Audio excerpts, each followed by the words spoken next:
Good morning, everyone. My name is Jerry Wagasha, and I'm a partner at CDH. And I am very, very pleased to have you here with us for this webinar, together with my partners, Jackal Ferris and Vincent Manco. Today, we're going to be talking about the AfCFTA, which is the Africa Free Trade Agreement, and specifically the Investment Protocol. To kick us off, let's go to the next slide.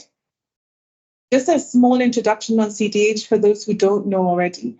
CDH has been in existence for around 169 years.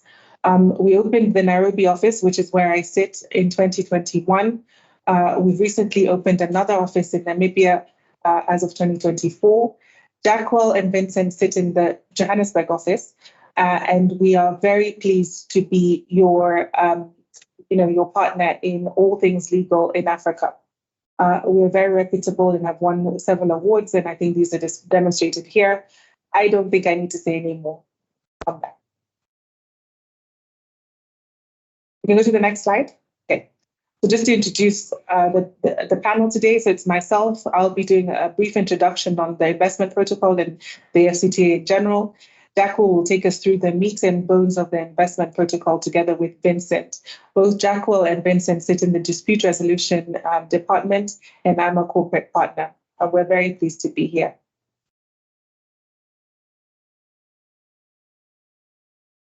Jumping straight into the protocol. The aim of the protocol, and I think if we can talk generally about what the intention of the free trade agreement is to take advantage of regional blocks and synergies within Africa to make it more possible for Africans to trade amongst themselves, to export, import amongst themselves, to benefit from mutual services that are in different countries, to benefit from different products and minerals and goods that are in different parts of the continent, and really take advantage of things internally rather than externally, which has historically been the case. In order to ratify the free trade agreement, and how it was established, is for countries to ratify the protocol in general. And I think 47 countries have so far ratified the agreement, and then implemented locally so that it is more applicable to their local jurisdiction, and in that way come into force.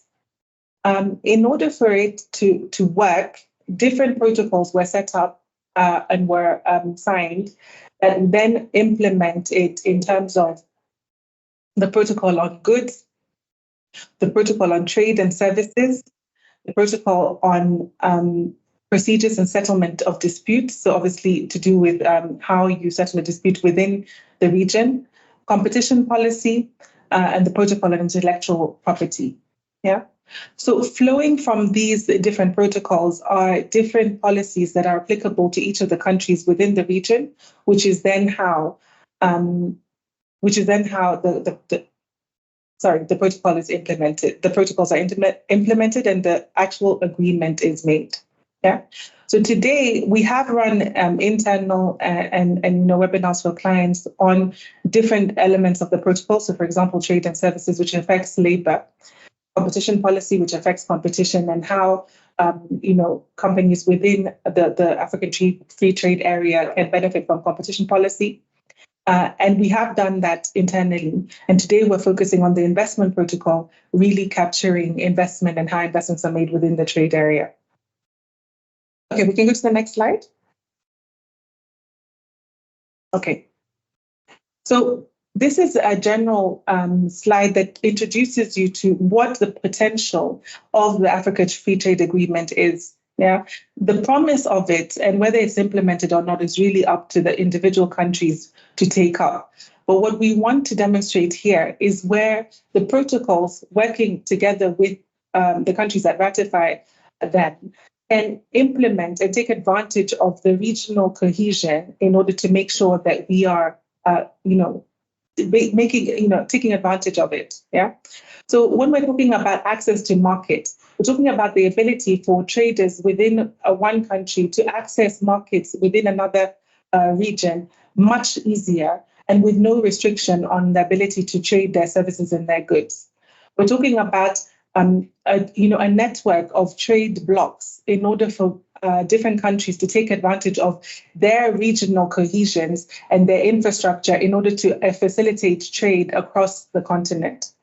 We're talking about the free movement of capital and business travelers to make sure that where there's business possibilities and where there's capital to be expended, there is no restriction on that, the ability of that to be then transported to different regions of the continent.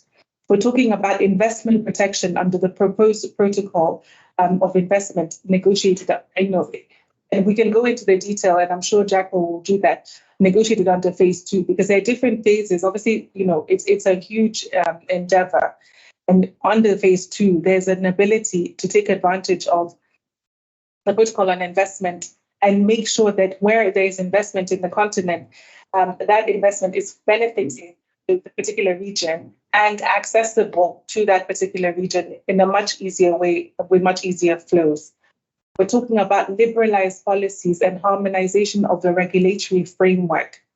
It is very, very difficult. Anyone who does, already do work in Africa from a regulatory perspective to get the necessary licenses and permits or to freely, enter into different regulated sectors. And what we're talking about here is a liberalized economies that enable the regulatory framework to be fluid amongst the countries within the Africa Free Trade Area. Yeah, we're talking about creating regional value chains, and that means manufacturing to the raw minerals, all working together in order to produce final goods that are able to be exported for the benefit of the continent. We're talking about trade remedies for disputes so that disputes can be resolved on the continent and under the laws that are understandable to the people on the continent, and not necessarily relying on the old regimes that we are used to. Yeah. We're talking about the reduction in the restriction on the movement of goods, so that goods can freely move from one area to another, one country to another, and be freely available without the taxes or necessary restrictions on the movement of goods. The potential for the Africa Free Trade Agreement is great, and it's not even been tapped into yet. All of the protocols that we talk about specifically have the ability to give each of the countries within the Africa Free Trade Agreement freedom to then use them to their benefit, depending on what they want to take advantage of within the context of their own histories, their own minerals and abilities and natural resources that they have, their own infrastructure, and also develop that infrastructure to their benefit. We have to remember that Africa has the youngest population and will, by 2030, have the youngest population of working people able to service the globe. How do we take advantage of that, knowing that if we do not create regional value chains, or if we do not enhance the ability for the infrastructure within our continent to be able to come into the 21st century, really, in some cases, we will not be able to take advantage of it. So there is a push to highlight the ability of the Africa Free Trade Agreement to make sure that all the countries within the free trade area are taking advantage of it. There is also a huge push to keep existing blocks, because of sovereignty and other issues. We don't know what the future holds for it.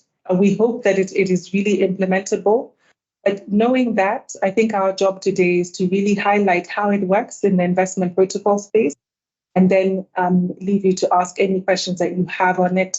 And then when it comes into force, hopefully, when it all comes into force, hopefully, we will be best prepared to take advantage of it and to know how it works for you as a client and for ourselves as lawyers.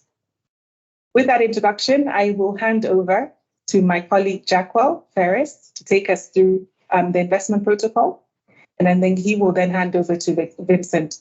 So at any point, if you have any questions, we're ready to answer. So we're on the chat.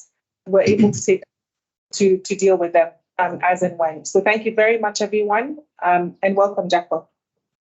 Thank you, Njeri, and thank you for the audience for joining us for this session. So as Njeri said, I will be just unpacking and contextualizing also the investment protocol and why it's actually probably one of the most important instruments for the AfCFTA, because without investment, you actually can't unlock all of these benefits that Njeri has highlighted on this particular slide. So next slide, please. So when we talk about the investment protocol, as you would have seen in the previous slides, this is one of the protocols of almost, so there's 3 protocols specifically under the AfCFTA main agreement that came, or that was signed and ratified when it all ultimately came into effect. It's not yet fully implemented, but came into effect, and there's a number of negotiations, as Njeri set out in respect of that. The investment protocol was adopted last year by the African Union, and all the African Union states that forms part of the AfCFTA. And it is a very critical protocol, and we will unpack that and contextualize it. Next slide, please. Now, why we say it's critical. So if you look at, when we talk about trade on the African continent, and the statistics are publicly available, it is, if you compare it with any other jurisdiction or any other free trade area, continental area, it's probably the lowest globally, about 15% intra-Africa trade. So in order to ensure that we have more trade on the continent, you also need to invest more in infrastructure, in particular trade-related infrastructure. And what do we mean by trade-related infrastructure?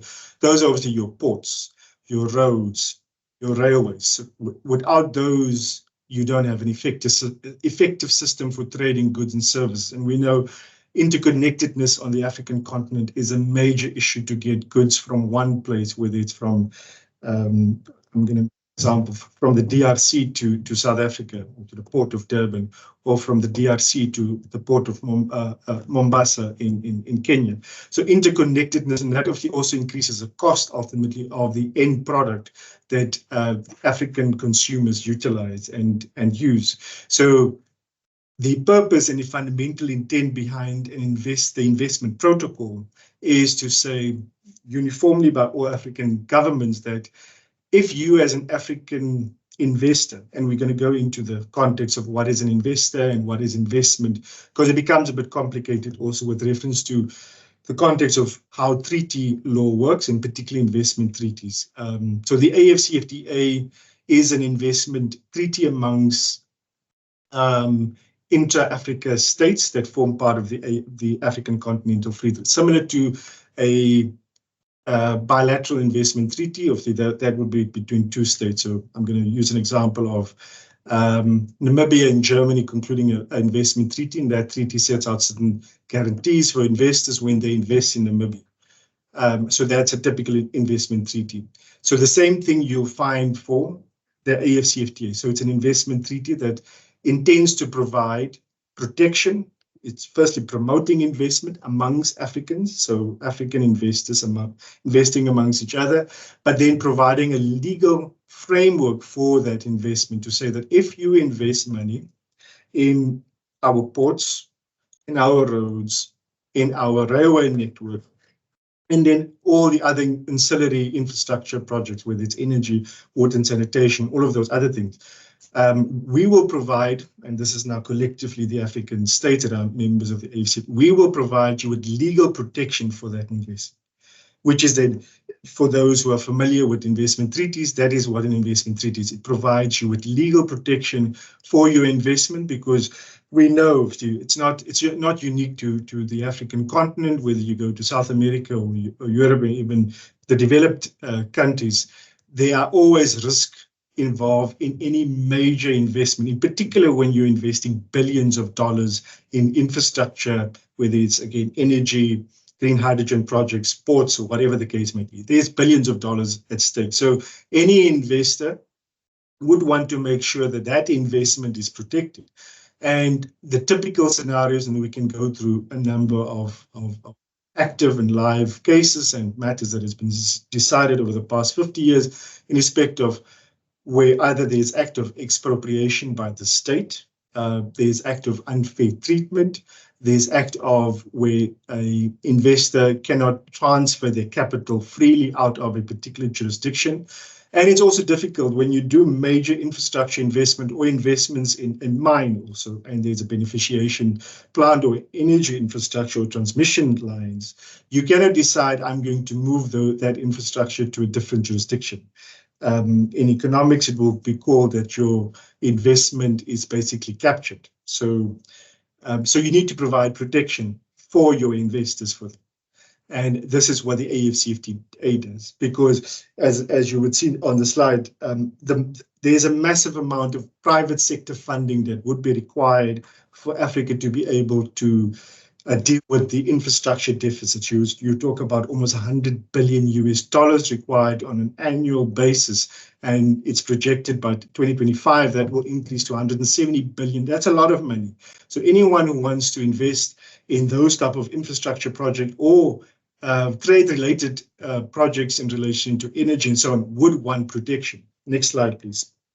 And that's what the AfCFTA ultimately, it ensures to a large extent there's uniformity on the African continent when we talk about investment framework and legal protection that will be provided for that framework. So the AfCFTA Investment Protocol is not yet in effect. It has been adopted. Our understanding, it's going through the process with each of the African states. Actually, there needs to be a ratification. For those of you who understand international law, is that a state might sign the agreement and in this case have adopted it, but it needs to go through each and every state's constitutional process. And that's why also if you look at the main agreement, the AfCFTA that Njeri referred to, it has taken some time to get to where it is. So currently, there's only 5 or 6 countries still left that needs to still go through the constitutional process, similar for the AfCFTA Investment Protocol. All countries must go back to their countries, they must go through the parliamentary processes, and those the protocols must be ratified and adopted, and then it becomes legally enforceable once once the instrument is then deposited at the AfCFTA Secretariat sitting in Ghana. But it has massive opportunities from an investment perspective, not just for, and when we talk about intra-Africa investors, there's opportunities for foreign investors also. So where a foreign investor becomes domesticated in whatever African jurisdiction, whether it's Mauritius, and typically people use Mauritius from a capital flow perspective, or South Africa or Kenya, and once you're domesticated, and we'll give you some examples, you can then take there's benefits that you can derive from the AfCFTA being a domesticated entity, and that domesticated entity then is used as a flow of investment in other African jurisdictions. Next slide, please. So let's go into some of the bit more detail, and these are typical of what you'd find in any investment treaty. What the AfCFTA actually is obviously a much more modern treaty in terms of looking at the history of treaties and looking at what is best practice, both from a global perspective, whether it's in Europe, whether it's in Asia, or in the US, with reference to the new agreement between Mexico, the US, and Canada, and what works actually for the African continent. Because what do we want to achieve from an African perspective to make sure we achieve the objectives of Agenda 2063, which is to ensure that Africa is industrialized and everyone is taken together. So we need to ensure that's happened. So what do we see has happened? Some of these things are also learnings from a South African perspective, being a South African lawyer, in terms of challenges that has happened either to the South African government, and in some instances, challenges that has happened to other African states in terms of when you are an investor or an investment, it has to comply with certain fundamental requirements, because ultimately what you want to achieve is you want to ensure that there's maximum benefit for the people of that particular host country, whether it's again Botswana or whoever. And over So what do we look at? So if you are an investor and you invest in a major infrastructure project or energy project, let's again use hydrogen as an example, and that involves a significant capital outlay and flow, it will most probably comply with these requirements. So and one of the critical phrases in the definition for investments, and they clearly said for lack of uncertainties, it has to demonstrate there is a clear commitment to capital.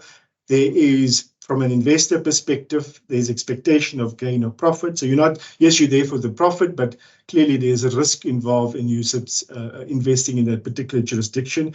You are assuming risk. There's significant contribution to the host government in the form of local content, employment, and so on, and ultimately ensuring that the specific host government achieves its sustainable development objectives. So big requirement is there must be substantial business activity in that jurisdiction to qualify for protection under the treaty. So any infrastructure project by its nature would constitute that. Not necessarily a person that is awarded, and this is again with reference to a case that happened in Exit, and I've used the example of the Salini test. So it's a Salini case is where a company was awarded a contract in Morocco to construct a ring road or a road, and that contract, the debate was whether that contract is actually an investment. And the question was, you got the one contract, but it doesn't fall within the scope of a definition of, and this is where this concept was developed, saying, show me that you have done significant contribution to the state. Show me you've taken the risk and reward, if the reward is you. Show me you are there for a certain duration. If you're just there to have a contract and you execute the contract, that doesn't mean it's necessarily an investment. So the AfCFTA protocol on the definition of investment makes it quite clear. It's an enterprise-based definition. Show me you have a company in Kenya that is actively operating, actively contributing to the economy, taking risk and so on. Then you get the benefit under the protocol, not just any type of investment. So it's important to have a clear regard of what is an investor. Then the other important element to the investment part is what is an investor? And comes back to the concept of what I mentioned, domestication. So an investor, you can only derive protection from the AfCFTA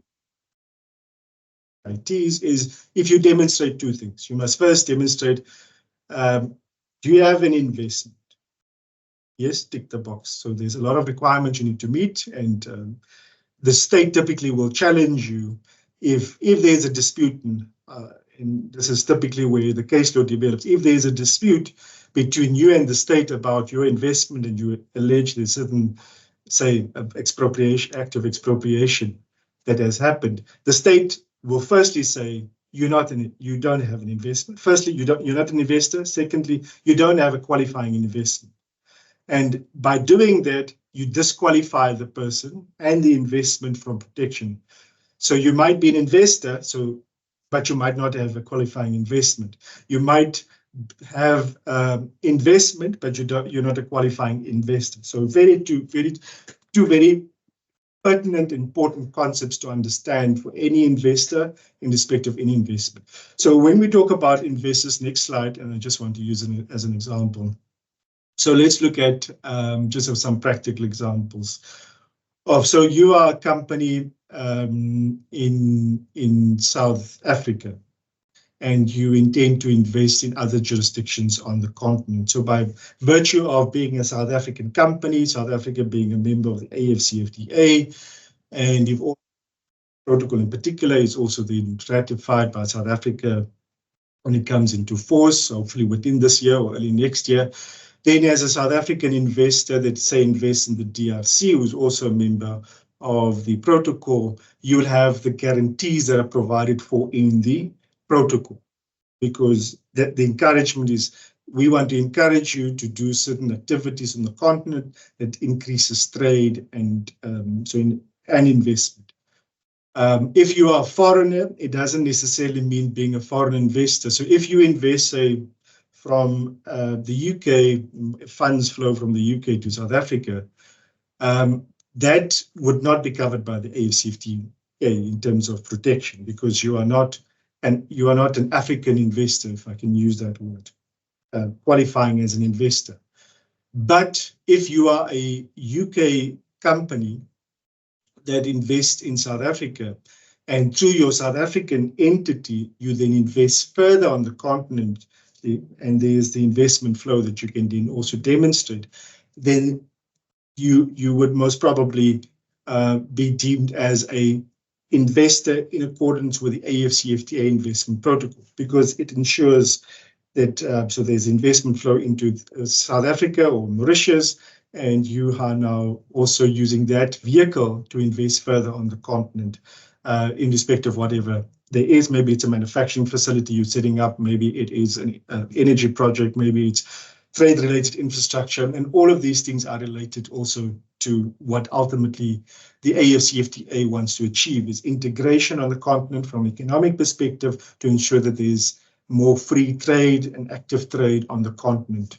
So that is just an example so that you, from a contextual perspective, to understand what is an investor. There are certain rules around it, in particular when we deal with natural persons, nationality rules. So all of those things will need to be looked at once you ultimately decide that you want to use a particular jurisdiction as an investment vehicle. Obviously, there's also other considerations that you would be advised on by a law firm, with its tax structuring, what your investment structuring, what all the other corporate structuring that goes with it. So it's having a holistic view of the investment into the African continent, but then also how that vehicle will then be utilized to invest on the rest of the continent to get the benefits under the AfCFTA. Slide, please. Okay, now just to go into a bit more of the substance. We don't obviously have a lot of time to deal with every single thing, but what does it actually mean in terms of what is the protection? Because that's probably one of the big questions. And again, we can go through a lot of case law in the international realm when we talk about investment protection and what it actually means. So the typical ones that all of you would hopefully also know is of the act of expropriation. Any investor is scared by the word expropriation or nationalization, because that means that when a state, either through regulatory conduct or direct expropriation in taking the title of your asset, expunges your entire investment. So your $1 billion is gone. The state has taken it. It says, go. You can go on the plane, go back to the UK or wherever you come from. We are taking it. Oh, this is our power station. And there's active examples, again, on the continent, whether we talk about Tanzania, whether we talk about Rwanda, whether we talk about Nigeria, even in South Africa, to some extent, of these type of threats. And an investor putting up capital wants to have the peace of mind, at least to some extent, because there's obviously also some caveats, that I will be protected against an act of expropriation, because under international law, or customary international law, it is the default position that you would be protected against unlawful expropriation, and you will be compensated. So it doesn't mean there will not be an act of expropriation, because expropriation is the inherent right of a state, any state, and that's international law. But the caveat is, if you expropriate my investment, it has to be compensated.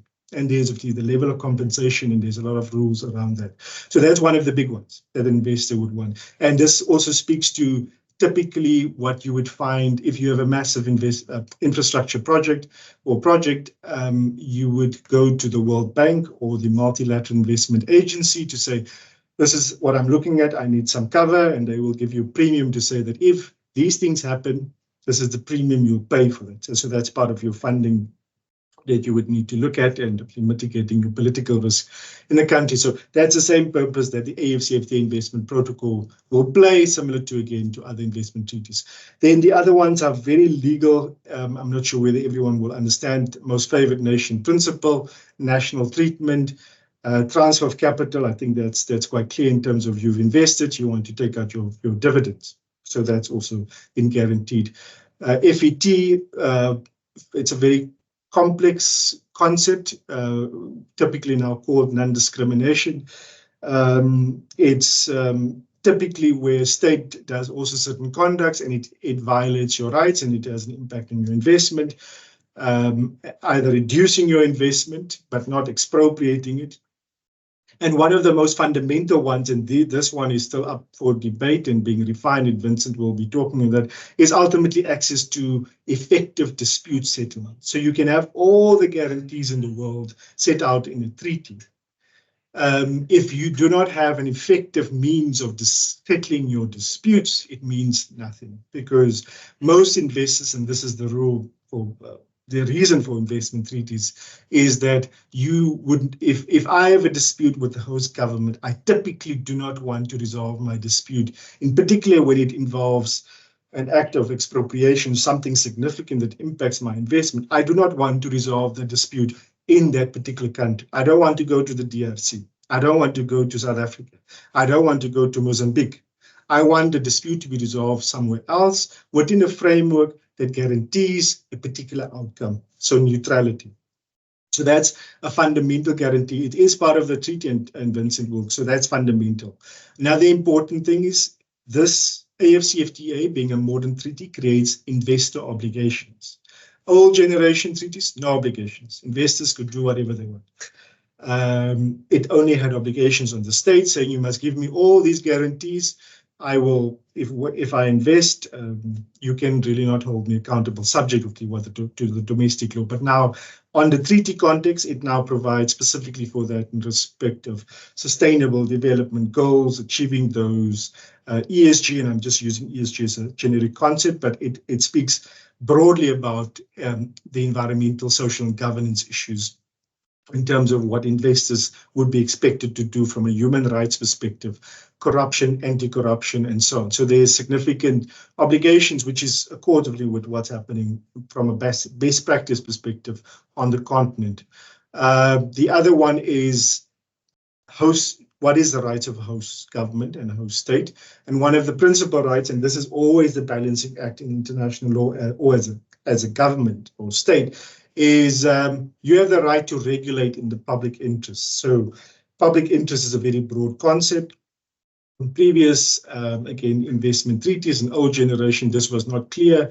And the right of the state was always challenged, saying, if something happens, say we came through COVID and I have to impose certain restrictions as a consequence of that, and that has an impact on your business or potentially even expunges your business, can I now sue the government for imposing a lockdown against businesses, and that has an impact on your investment? So it's to give scope to governments to be able to act in the public interest, even though it might have a direct and material impact on your business. It gives the government the leeway to act in the public interest of its citizens. Also imposing rights on local content, obligations on investors, being able to provide for incentives around, in particular, climate change and new industries, making sure also that states, or when we talk about the AfCFTA Investment Protocol and the more broader states, making sure that all states actually work together to create incentives within a regional framework. So when we talk about, say, Southern Africa, Namibia, South Africa, Botswana, and all the Southern African countries working together, saying, let's create collective incentives for investors within this particular region, because we want to ensure that we developed a energy hub where we use the minerals coming from the DRC, the cobalt, the copper in Zambia, and so on, and we have a, say, manufacturing facility. So we have beneficiation in various jurisdictions, make sure we have effective and efficient transport and infrastructure to get the product to the different parts of the continent, and then we manufacture those things, say, in South Africa, because we have a of manufacturing cars. It just makes sense. So you create an entire value chain around it. Or in the renewable sector, where you have the solar panel production or wind turbines that are manufactured either in Botswana or in Namibia and so on. So you create an integrated ecosystem and provide incentives for parties to be able to participate in that. So that's a very important part of the AfCFTA Investment Protocol, encouraging investment and cooperation amongst member states in various regions and jurisdictions. I've just used Southern Africa as an example, but this needs to be replicated all over the continent because you want regional value chains to be created and those regional value chains to become dominant in particular areas and then trade amongst each other. And that's why, as Njeri said, the fundamental blocks of these economic communities have been maintained, whether it's SADC, whether it's East Africa Community, and so on. So those fundamental blocks have been maintained, but there will need to be more integration, and that will happen gradually. As most of you probably have read, there was the first exports from the port of Durban about a month ago to the port of Mombasa, so activating the AfCFTA. So another important point is all your intra-Africa investment treaties. So when we talk about some companies that we know have investment flow coming from, say, Mauritius to South Africa, there's an active BIT between Mauritius and South Africa, and we had to assist a entity around how to restructure that. So Mauritius and South Africa, there's an active BIT providing for protection, most of those things, but old generation providing more rights for the investors and no obligations. And you have Mauritius to Nigeria, and a lot of entities use that also for the investment flow. So once the AfCFTA Investment Protocol comes into effect, all of those intra-Africa BITs, not BITs flowing from extra African jurisdictions, all of those will effectively terminate within 5 years from the date when it comes into effect. So terminate, but those BITs must be read separately. They would have their own sunset provisions in terms of if you had investment at that particular point and the investment is protected, you would have protection under those BITs. But all BITs on the African continent, intra-Africa BITs, will terminate to create harmonization. So it means everyone, whether I go to Kenya or Benin or Morocco or wherever, we will have a uniform system for investment protection on the continent in respect of intra-Africa investors, their trade, and if it's a catalyst for trade. So that's a very important point for people to understand and know that will happen and that will be the effect. What it does create, and I know a number of states are busy with it, it does create a system of disparity between, say, intra-Africa investors and investors or foreign investors, for lack of a better word, also investors into the African continent, where they might have old generation treaties and those treaties provide for higher levels of protection, whereas, and I'm using again expropriation just an example, whereas in the AfCFTA it says yes, you're entitled to compensation, market related, but it must be fair and adequate compensation. And whereas another treaty, which is also being changed by a number of European jurisdictions, would say that you would be guaranteed the full value of your investment, which is, there's no discounting involved. So those are the things that will probably be looked at by states, and also introducing some more additional rights and obligations. Next slide, please. Then maybe just a quick spotlight of on a particular jurisdiction before I'm going to hand over to Vincent, just to also highlight the last point that I've made in respect of investment and investment protection. And also, so from a CDH perspective, we don't just look at, yes, we look at the investors and we advise a lot of investors and in terms of how to structure, but we also look at governments in terms of, from a government perspective, balancing the rights and obligations with reference to what's happening going forward. So look at Namibia, and Jerry has mentioned that we will soon be operating from there also. Namibia is a member of the AfCFTA. As most of you, or some of you might know, Namibia has embarked on a significant investment drive, particularly around the energy space, green hydrogen, renewables, and oil and gas.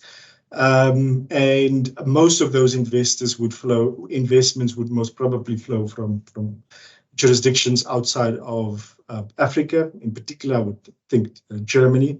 And the reason you have a protocol like the AfCFTA and more modern BITs is to balance rights and obligations, as I mentioned. It ensures that the state has the full benefit of the investment and there's clear benefits attached to it and not just a one-sided benefit. Next slide.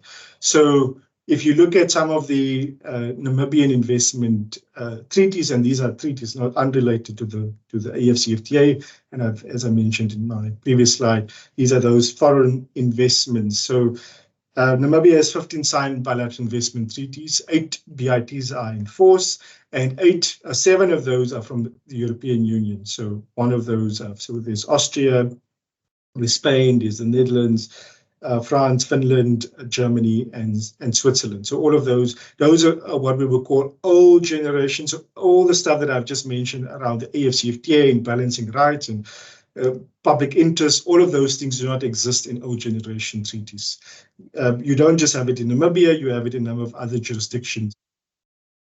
It's good for the investor because you can structure your investment through that, and you have maximum protection, but it might not be that good for the particular host government for various reasons, and we can again go into case law around why we say so. Next slide.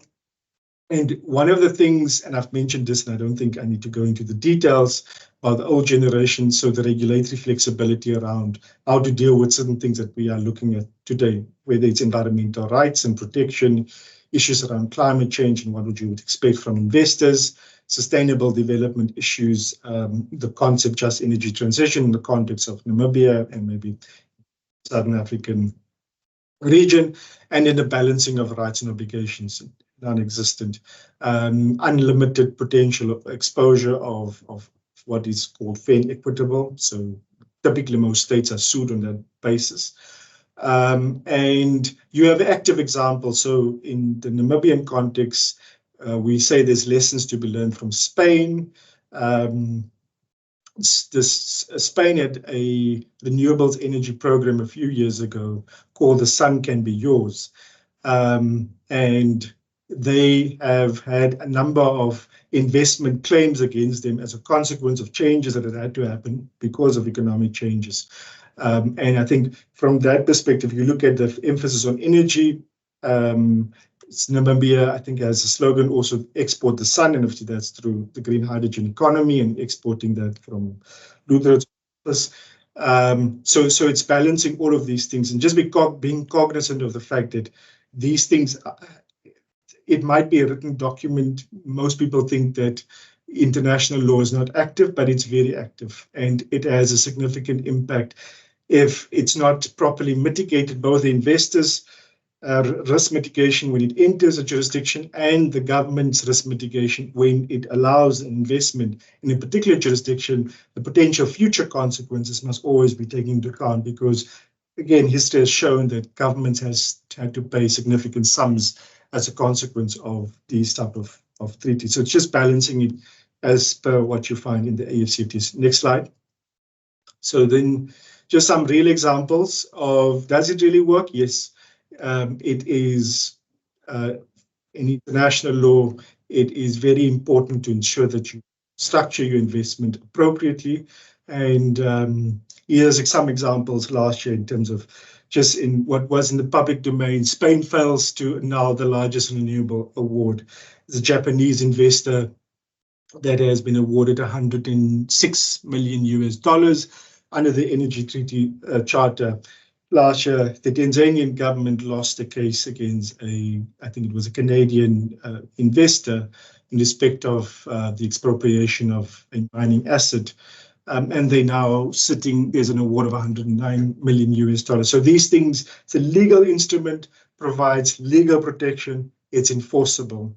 And you, as the investor, ultimately, the guarantees it's a long process. You need to get to lawyers, you need to sue, you need to do all of those things. But it's important to do a proper analysis and risk analysis for both the investor and for the state in respect of the investment, and also ensure that your laws or your protocols, your individual BITs are aligned to what is best practice to make sure that you mitigate these potential challenges. And there's a lot of opportunities on the African continent that is presented by the AfCFTA and by with beneficiation on critical minerals, whether it's green hydrogen economy, whether it's e-mobility, and so on, and even tech infrastructure.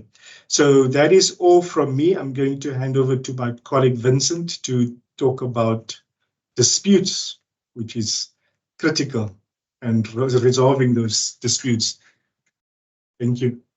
Oh, thanks, Jacques. I think, I mean, as you've correctly said, you know, you can have all these rights. You can be a qualifying investor. You can have a qualifying investment. Act of expropriation can happen. The issue then is, what is an effective dispute settlement? As you said, would you be comfortable as an investor going to a Nigerian court? Would you be comfortable going to a court in DRC? So it would be then interesting to see what the protocol says when it deals with dispute settlement. But before we get into that, I think we would be remiss not to mention that ISDS generally has been under pressure. There's a lack of popularity, especially in Africa, around ISDS. Some of the challenges relate to sort of the impartiality of arbitrators or lack thereof, the perceived relegation of sovereign state or to be on equal footing with individuals, excessive duration of proceedings. Sometimes proceedings can be too long. There is no consistency or coherence when it comes to the interpretation of legal issues in those tribunals. Sometimes incorrect decisions. As I say, lack of independence or neutrality by adjudicators, diversity amongst arbitrators, adjudicators, and the costs can be quite exorbitant. So in general, in Africa, ISDS has been under a lot of pressure. So then it's interesting then to see what the protocol then deals with this. I mean, this is probably the shortest chapter in the protocol. I think it's only about 4 sections. First section is deals with state-to-state disputes. So that's not an issue. It's dealt with in Article 44. It retains diplomatic protection in accordance with customary international law. So there are no issues there. Probably one of the most creative sections or articles I found in the protocol was Article 45. It deals with dispute prevention and grievance management. So before you can sort of go to mediation, go to court, go to an international forum, there are certain steps that you have to take. For example, it places an obligation on state parties to prevent disputes and manage grievances in many ways. One of those ways, it says, encourages them to receive complaints or grievances for investors in relation to their investments. It talks about them following up or undertaking actions to de-escalate disputes, potential differences, or general disagreements between investors and state parties. It also places an obligation on states to provide effective assistance in resolving difficulties that may be experienced by the investor. So as you can see, there's a lot of emphasis on dispute prevention and grievance management. Probably the most important article then is Article 46. That's where ISDS is. It's quite interesting because it says, well, once you've gone through all those steps to dispute prevention, grievance management, and you've failed, then you first have to, both parties, the state and the investor, then have to go through a consultation process. They have to negotiate, conciliation, mediation, and it also talks about other amicable dispute resolution mechanisms available in that whole state. As you can see, it's not talking about international arbitration yet. But then interestingly, it says if those steps that I've just mentioned fail and the parties are unable to resolve that dispute, then it says the parties may seek to resolve the dispute in terms of a dispute resolution mechanism that will be contained in an annex to the protocol. As we understand, that annex is still in the process of being negotiated, but that would probably be one of the most contentious issues in those negotiations. As we can see later, there's a couple of options on what that annex might look like. But certainly the annex seems to sort of leave the door open for ISDS to be contained in the protocol. If you can go to the next slide. Before we look at what possible routes the annex will take once it's been adopted, maybe let's just talk about a couple of lessons that I think we can learn from SADC and maybe South Africa in particular. As we know, SADC had adopted a protocol on finance and investment in 2006. That came into effect in 2010, I think. That protocol provided for ISDS. In particular, it talked about an investor and host state having, different forums in which they can go to. Article 28 in particular said, well, if there's a dispute, you can go to the SADC tribunal. We know what happened to the SADC tribunal. I will go into that. It provided an investor with an option to go to exit or arbitration under unilateral rules. So that was there from 2010. However, there were a lot of issues with that article because a lot of African states started being taken to these tribunals, and in many instances they were losing those cases. The annex was then amended in 2016, and what the annex did is basically to remove the ability for an investor to refer disputes to either the SADC tribunal, exit, or arbitration in terms of the unilateral rules. It's also interesting that in 2012, SADC had adopted a BIT. That BIT was quite clear that, so it contained two options. The first option was it didn't make provision for ISDS at all. But what it said was, well, if as a state, you're comfortable, you want to adopt ISDS, this is the sort of language that we would propose. That was back in 2012. And what's interesting then is in 2015, then South Africa then adopts a Protection of Investment Act. That act did many things. One of the things was it contained sort of your dispute prevention mechanisms that we spoke about. It talked about the fact that both parties must refer disputes to arbitration, mediation, negotiation, and the like. The option of an arbitration, of an intentional arbitration, was maintained. However, there were a couple of restrictions. One, the state had to consent, which I think we can all agree with. That seems very unlikely that the state will want to consent to being sued in an international forum, and instead it may consent. The second issue was that claim had to be asserted by the host state of the investor. So it means then, as an investor, then you have to go back to your home state to then encourage or ask them to then assert a claim against South Africa. So that has been experienced in SADC and South Africa more broadly. So I think having looked at what has happened in SADC and South Africa more broadly, that might inform the possible routes that the annex will take, the annex to the protocol. So there's a couple of options that we think the annex will take. One would be to retain and improve the investor state arbitration system with certain modifications, around perhaps rules of conduct and ethics for arbitrators, more transparency around appointment of arbitrators, perhaps rules around impartiality and the like. So that's the first option that the annex could possibly take, the first route that the annex could possibly take. The second one would be perhaps an addition of an appellate mechanism from those tribunals. So if you are unsatisfied with a tribunal, then you can go to a different forum to challenge the findings of that tribunal. The third option would be to introduce a multilateral investment court, and you can build in appeal or without appeal. That seems unlikely. The most likely option that the annex will probably take would be that there is no ISDS, but however, you still have recourse to domestic courts, and it will probably also retain state-to-state arbitrations.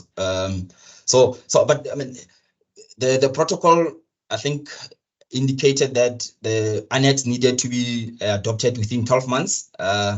So we'll see what happens in the next 12 months, how that protocol looks. But those are some of the options that we think the annex will take.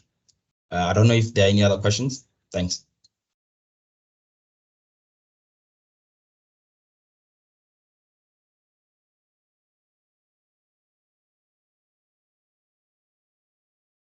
Thank you, Vincent. Yeah, if there's any specific questions for any of us, please let us know. It is an evolving subject in respect of investment protection on the continent and how it works and what the benefits ultimately for investors are. We still, I think, have a way to go in respect of the framework that ultimately will be there, but there is a lot of benefits that will be there for investors. If there's any particular questions, we know it's a lot to consume because it's also a very complex subject matter in respect of investment issues. But if you have any specific questions, please feel free to let us know, reach out. We are happy to have an engagement with you there on in respect of any issues, whether it is also in respect of the broader AfCFTA and how that works in terms of the protocol on goods, the protocol on services, the dispute settlement protocol, and that deals more with dispute settlement from a trade perspective.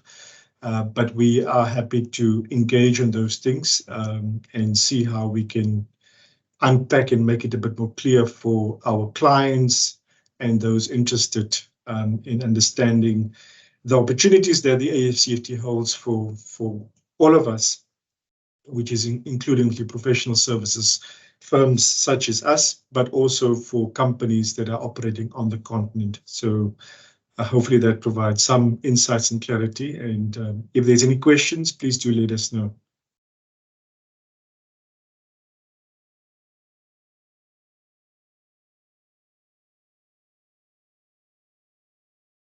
There is also a survey. I think there's a question from Robert. Robert, yeah, his hand is up.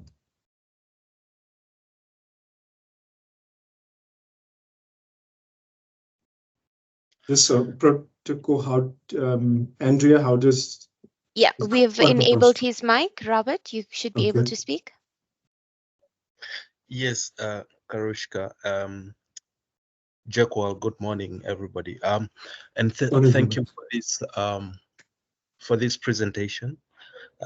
We are following keenly, I mean, the discussions of the AfCFTA Investment Protocol here in Namibia. I just wanted to, I'm just having one question. I don't know if it is relevant for now, but let me just pose it. The protocol was adopted last year, I think early last year. And if there is, and technically what that means is if there is any country on the continent that wants to take the protocol through to their parliament process for ratification, they are welcome to do so.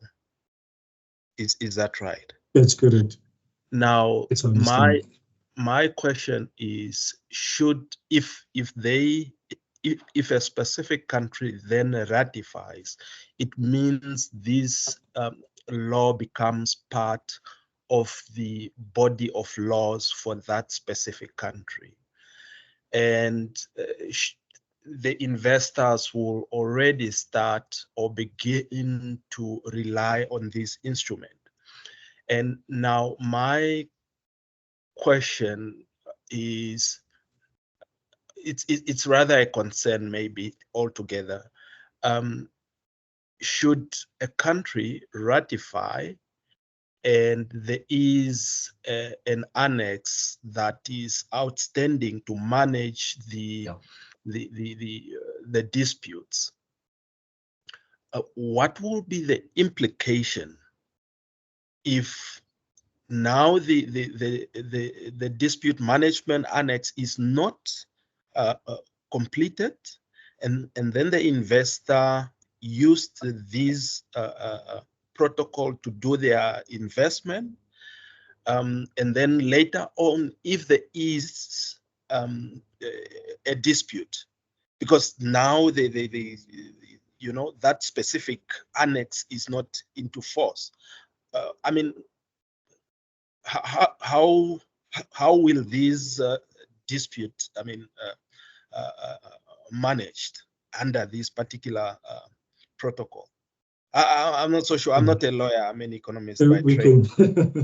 No, that's fine. I think maybe I can start and Vincent can also answer the question on dispute settlement. But so in terms of the entry into force, so signing the treaty, ratifying, using Namibia as an example.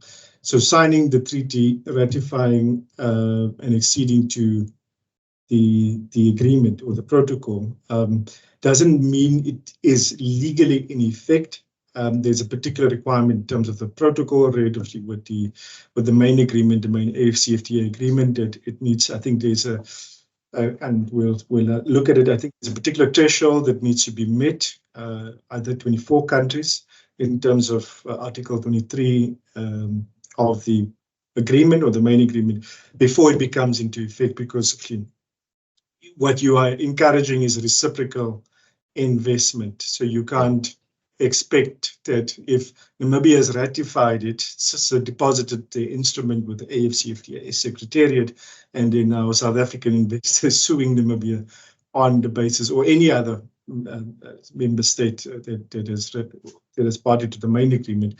So no, it will have to, there's a particular process that is contemplated in terms of the protocol, and it will only be effective amongst those particular states that and the investors from those states. So you don't have to be concerned by being the first, you'll be the trendsetter, don't worry.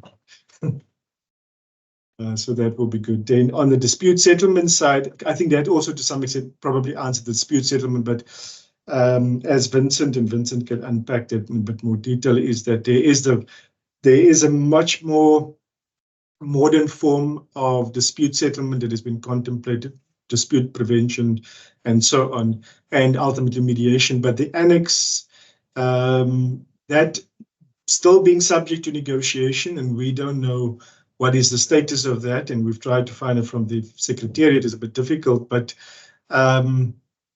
it doesn't, while it's subject to a negotiation, it doesn't mean that the investment protection provisions, once it becomes into effect in terms of Article 48 of the protocol, would not be effective, because there is still other dispute settlement mechanisms already contemplated in the protocol. But Vincent, you can probably expand on that. Yeah, no, thanks, Jacques. Look, I think the protocol was quite innovative. It's not, you know, what they've tried to do is as much as possible to prevent disputes from going to mediation and arbitration and the like. So there are those prevention mechanisms that are set out in the protocol. But if those fail, as Jacques says, it does not necessarily mean that you're not without remedies. All it means is you can't go to an international arbitration forum. You can still mediate, conciliate, consult. I think those are some of the mechanisms that are still in the Act. So it does not necessarily mean that in the absence of the annex, there is no mechanism. There are still mechanisms. All it means is you can't go to, let's say, in exit, for example. That's all that means. But there are still processes that one can follow. Robert, hopefully that answers your questions. Any other question? Thank you, Robert. Good to see you here. Other questions?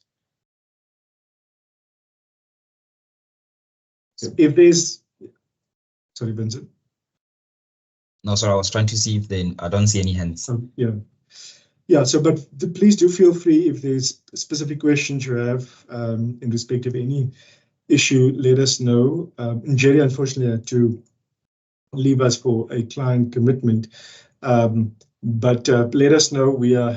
very happy to engage with you on any of the particular issues. We have obviously a much more broader team within CDH that deals with various aspects of the AfCFTA and the various of the sectors that will be affected by the AfCFTA, because it's ultimately it's a catalyst for investment in every a single sector that you can think of, whether it's telecommunications, whether it's in particular manufacturing, which is the big purpose of the AfCFTA is to be a catalyst for manufacturing on the continent, value addition. But please do let us know, reach out, and there is a survey that was shared by our team. We look forward to hearing from you again, and hopefully you've enjoyed the session. We wanted to make it short and powerful. Vincent, any final words from you? No, thanks for joining, and yeah, looking forward to the next session, hopefully. Thanks. Thank you.